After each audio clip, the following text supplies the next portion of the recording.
morning YouTube, c'est Mélo. On se retrouve aujourd'hui pour une super recette de brownie que j'ai peaufinée à l'infini. Une recette sans sucre raffiné, sans farine blanche et même avec plusieurs options de farine avec ou sans gluten. Regardez-moi cette couleur chocolat cacao, regardez-moi cette texture incroyable, regardez-moi ce brownie d'amour. La vidéo ce sera sur le même format rapide que les roulés aux amandes en 30 minutes cuisson comprise que vous avez adoré la dernière fois. Je vous mets le lien juste là pour ceux qui ne l'avaient pas vu. Comment avez-vous pu rater ça? Peut-être aussi que vous avez raté mon dernier post Instagram, c'était cette recette. Si vous ne me suivez pas sur Instagram, what you doing? Seriously. Si vous avez fait tout ça, on est à jour, on peut commencer. La première chose qu'on va faire, c'est préchauffer le four à 180 parce que ça va être rapide. Les portions que je vais vous donner, c'est pour environ 4 personnes. N'hésitez pas à multiplier par le nombre de personnes que vous voulez régaler. On commence par la compote de pommes. C'est d'ailleurs le seul ingrédient qui va varier suivant les versions avec ou sans gluten. Pour les versions sans gluten, il vous faudra 105 g de compote de pommes sans sucre ajouté, alors que pour la version avec farine complète, il vous faudra 90 g de compote de pommes sans sucre ajouté. On mélange bien à la compote 15 g d'huile liquide et 40 g de sucre de coco. Vous pouvez tenter avec du sucre de canne complet ou du sucre blanc classique, mais je trouve que le sucre de coco donne ce petit côté caramélisé incroyable. On ajoute ensuite 30 g de noisettes en poudre ou de poudre d'amande et 30 g de purée d'amandes blanches ou d'amandes complètes. Pourquoi elles sont aussi bonnes ces purées? N'hésitez pas à jouer avec l'amande et la noisette pour les saveurs. Attention à la noisette qui a un goût assez fort. Si vous aimez les brownies fondants, je vous conseille de mettre 60 g de poudre. Si vous voulez, comme moi, aller voir un brownie qui sera un petit peu plus moelleux, je vous conseille de mettre 30 à 40 g de poudre et 20 à 30 g de purée.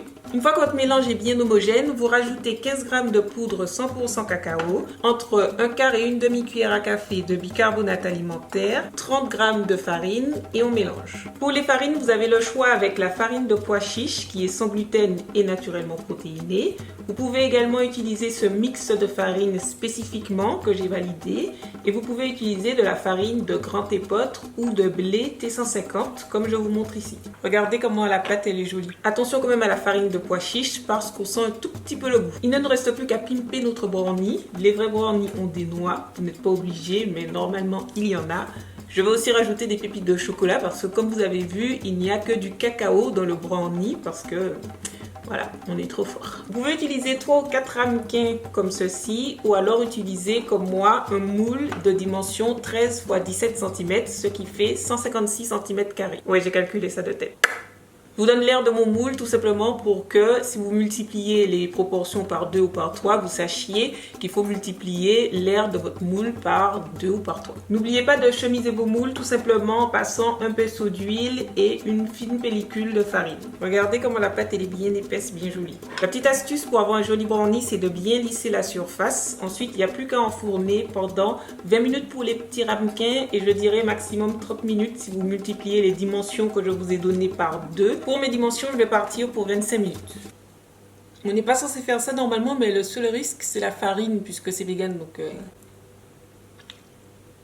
Une fois que le brownie est cuit, on laisse refroidir pour que les saveurs et la texture finale se posent avant de découper et de déguster. J'espère que vous allez essayer cette petite recette qui est juste fabuleuse. Franchement, si vous me suivez sur Instagram, si vous ne me suivez pas sur Instagram, je ne sais même pas quoi vous dire. Vous savez que je vous partage tous les tests en story à chaque fois et que pour ce brownie, j'en ai fait une vingtaine. J'exagère pas. C'est vraiment parce que là, on est dans du fabuleux. Je suis hyper contente de cette recette, donc j'espère que vous allez vous laisser tenter. Comme vous avez vu, c'est super facile. Je voulais vous remercier pour votre confiance, pour tous vos likes, vos partages, vos retours sur les recettes, vos achats de e-book et de mon livre. Ça fait hyper plaisir et à l'évidence, ça m'aide beaucoup. Je pense que je vais arrêter là pour cette vidéo. J'ai du brownie à manger. J'ai hâte de voir vos brownies et je vous dis à très vite pour la prochaine vidéo. Bye!